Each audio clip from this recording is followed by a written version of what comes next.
Assalamualaikum warahmatullahi wabarakatuh. Di sini saya dari kelompok 9. Perkenalkan nama rekan-rekan saya. Yang pertama ada Rafli Arisandi, yang kedua ada Nurdian Tegar, yang ketiga saya sendiri Teguh Trikusuma. Saya ingin mempresentasikan tentang bab menyimak dan membaca.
Ada juga faktor pengaruh perhatian menyimak.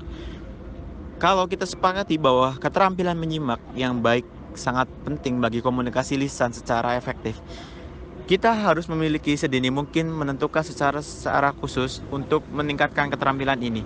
Akan tetapi, sebelum kita melakukan hal ini, kita harus mencoba memahami faktor-faktor yang dapat mempengaruhi perhatian kita untuk menyimak. Kita harus memperhitungkan pengalaman, pembawaan, sikap, motivasi yang dapat menunjang penyimakan secara baik sebelum kita menelah aneka metode bagi peningkatan keterampilan ini. Faktor pengam Ada juga faktor-faktornya, antara lain adalah faktor pengalaman, faktor pembawaan, faktor sikap, motivasi, maupun jenis kelamin.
Buat apa sih kita menyimak?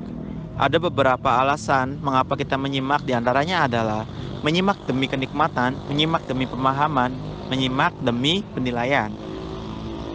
Hakikat berbicara. Berbicara merupakan kegiatan menyampaikan pesan melalui bahasa lisan.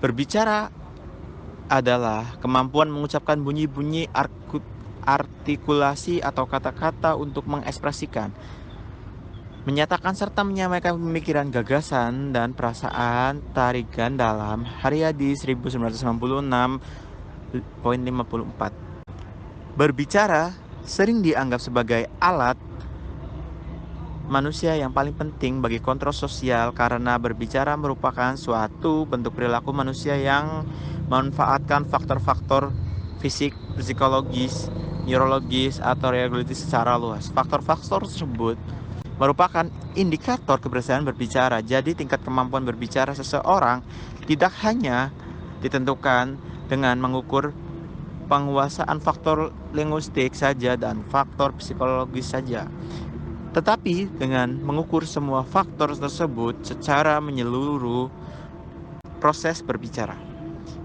Kegiatan berbicara dilakukan untuk mengadakan kemampuan sosial untuk melestarikan suatu layanan. Dalam proses belajar berbahasa di sekolah, anak-anak mengembangkan kemampuan secara vertikal. Mereka sudah dapat mengungkapkan pesan secara lengkap meskipun belum sempurna.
Berikut ini proses pembelajaran berbicara dengan berbagai jenis kegiatan, yaitu percakapan berbicara estetik, berbicara untuk menyampaikan informasi atau untuk mempengaruhi, dan kegiatan dramatik. Percakapan, siswa mempelajari strategi dan keterampilan untuk melakukan sosialisasi dan percakapan dengan teman-temannya. Mereka belajar tentang peran pembicaraan dalam mengembangkan pengetahuan. Berikut ini merupakan langkah-langkah dalam melakukan percakapan. 1. Memulai percakapan. 2. Menjaga berlangsungnya percakapan. 3. Mengakhiri percakapan.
Selanjutnya, hubungan menyimak dengan berbicara.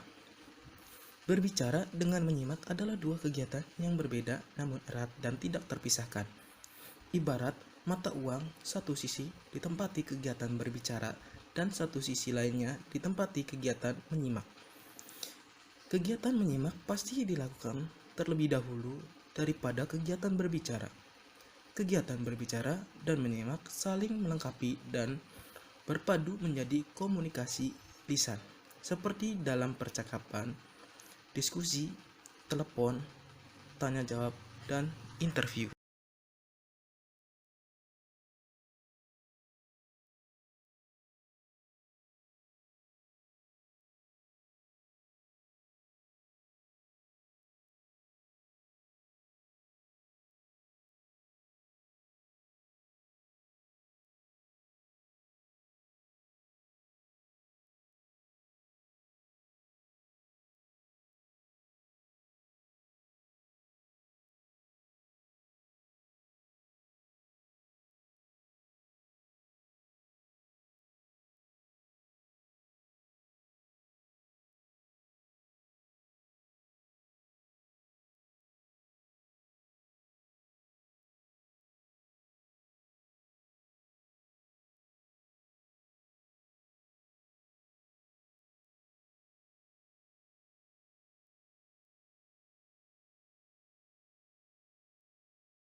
Selanjutnya, hubungan antara menyimak dan berbicara.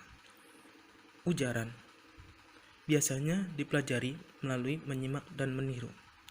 Oleh karena itu, model atau contoh yang disimak serta direkam oleh sang anak sangat penting dalam penguasaan serta kecakapan berbicara. 2. Kata-kata yang dipakai serta dipelajari oleh sang anak biasanya ditentukan oleh sang perangsang yang ditemuinya, dan kata-kata yang paling banyak memberi bantuan atau pelayanan dalam penyampaian gagasan-gagasannya. Yang ketiga, ujaran sang anak mencerminkan pemakaian bahasa di rumah dan di masyarakat tempatnya hidup. Hal ini biasanya terlihat jelas dalam ucapan, intonasi, kosakata, dan pola-pola kalimatnya. Yang keempat, anak yang lebih kecil lebih dapat memahami kalimat-kalimat yang jauh lebih panjang dan rumit timbang kalimat-kalimat yang diucapannya. 5. Meningkatkan keterampilan menyimak berarti pula meningkatkan kualitas berbicara seseorang.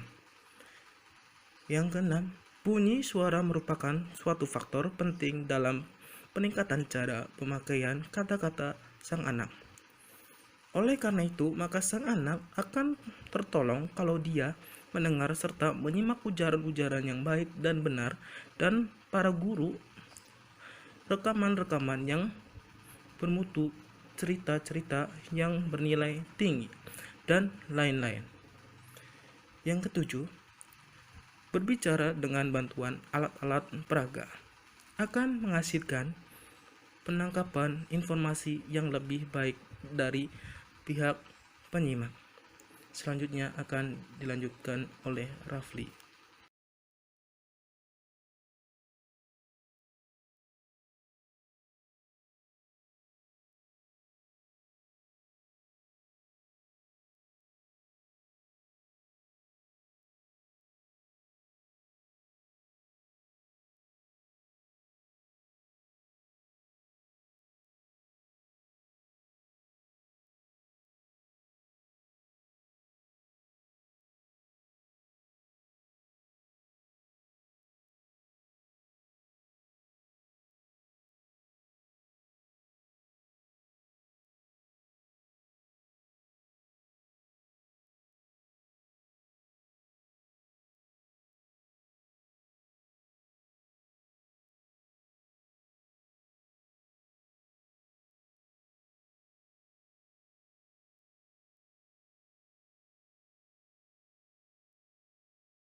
Strategi pembelajaran bahasa lisan dan penerapannya dalam kegiatan berbicara dan dramatisasi kreatif. Keterampilan berbahasa ada 4 aspek, yaitu keterampilan berbicara, menyimak, menulis, dan berbicara. Dalam berbicara, si pengirim pesan mengirimkan pesan dengan menggunakan bahasa lisan. Dalam mengirimkan pesan antara lain, si pengirim harus memiliki keterampilan dalam melakukan proses encoding.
Strategi pembelajaran bahasa lisan dan penerapannya dalam kegiatan berbicara dan dramatisasi kreatif. Keterampilan berbahasa ada 4 aspek, yaitu keterampilan berbicara, menyimak, menulis, dan berbicara. Dalam berbicara, si pengirim pesan mengirimkan pesan dengan menggunakan bahasa lisan. Dalam mengirimkan pesan antara lain, si pengirim harus memiliki keterampilan dalam melakukan proses encoding.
Pengertian berbicara. Berbicara adalah bagian dari komunikasi lisan. Dalam setiap kegiatan berbicara selalu terlibat sejumlah faktor seperti pembicara, pembicaraan, penyimak, media, sarana, dan interaksi. Berbicara adalah keterampilan menyampaikan pesan melalui bahasa lisan. Kegiatan berbicara selalu diikuti oleh kegiatan menyimak. Bila penyimak dapat memahami pesan yang disampaikan oleh pembicara, maka terjadi komunikasi yang tepat. Setiap orang yang berbicara di depan umum mempunyai tujuan tertentu. Tujuan berbicara dapat dibedakan atas 5 golongan, yaitu mendorong atau memotivasi, meyakinkan, menggerakkan, menginformasikan, dan menghibur. Tujuan dikatakannya mendorong apabila pembicara berusaha memberi semangat atau gairah hidup kepada pendengar. Reaksi yang diharapkan adalah menimbulkan inspirasi atau membangkitkan emosi para pendengar. Misalnya, pidato ketua umum di hadapan para atlet yang bertanding di luar negeri, bertujuan agar para atlet mempunyai semangat yang cukup tinggi dalam rangka membela negara.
Kesimpulannya, strategi pembelajaran adalah cara-cara yang dipilih untuk menyampaikan materi pembelajaran dalam lingkungan pengajaran tertentu, meliputi sifat, lingkup, dan urutan kegiatan yang dapat memberi pengalaman belajar kepada siswa.